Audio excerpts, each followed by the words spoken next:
വെള്ളരിക്കുണ്ടിൽ ഓട്ടോറിക്ഷയും police ജീപ്പും കൂട്ടിയിടിച്ച് auto driver മരിച്ചു. നാടൻപാട്ട് കലാകാരൻ കൂടിയായ പുങ്ങഞ്ചാലിലെ കെ രാജുവാണ് മരിച്ചത്. വ്യാഴാഴ്ച രാത്രിയിലായിരുന്നു നാടിനെയാകെ കണ്ണീരിലാഴ്ത്തിയ അപകടം. വ്യാഴാഴ്ച രാത്രി 7:30 വെള്ളരിക്കുണ്ട് കുടുംബാരോഗ്യ കേന്ദ്രത്തിന് സമീപത്ത് നടന്ന അപകടത്തിലാണ് പുങ്ങഞ്ചാൽ കൊടിയംകുണ്ട് സ്വദേശിയായ സി രാജു മരിച്ചത്. പോലീസ് ജീപ്പ് കല്ലഞ്ചിറ ഭാഗത്തേക്കും ഓട്ടോറിക്ഷ വെള്ളരിക്കുണ്ട് ഭാഗത്തേക്കും പോവുകയായിരുന്നു. കൂട്ടിയിടിയെ തുടർന്ന് ഓട്ടോറിക്ഷ പൂർണ്ണമായും തകർന്നു. ഇതിനകത്ത് കുടുങ്ങിക്കിടന്ന ഡ്രൈവർ രാജുവിനെ ഓട്ടോ വെട്ടിപ്പൊളിച്ചാണ് പുറത്തെടുത്തത്. അപ്പോഴേക്കും മരണം സംഭവിച്ചിരുന്നു. 39-കാരനായ രാജു അറിയപ്പെടുന്ന നാടൻപാട്ട് കലാകാരൻ കൂടിയാണ്.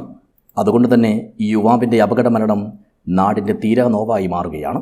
കാരുണ്യ സംഗീതയാത്രകളിലെ സ്ഥിരം സാന്നിധ്യമായിരുന്നു രാജു. മാത്രമല്ല, ഉത്സവവേദികളിലും കല്യാണ പരിപാടികളിലുമെല്ലാം പാടാറുണ്ടായിരുന്നു. പരേതനായ രാരീരം വീട്ടിൽ ചിങ്കത്തിൻ്റെയും മാധവിയുടെയും മകനാണ്. സരിതയാണ് ഭാര്യ. മാലോത്ത് കസബ സ്കൂൾ വിദ്യാർത്ഥി സൗരവ്, പ്ലാച്ചിക്കര AUP സ്കൂൾ വിദ്യാർത്ഥിനി സൗപർണിക എന്നിവർ മക്കളാണ്. News bureau, Vellarikundu.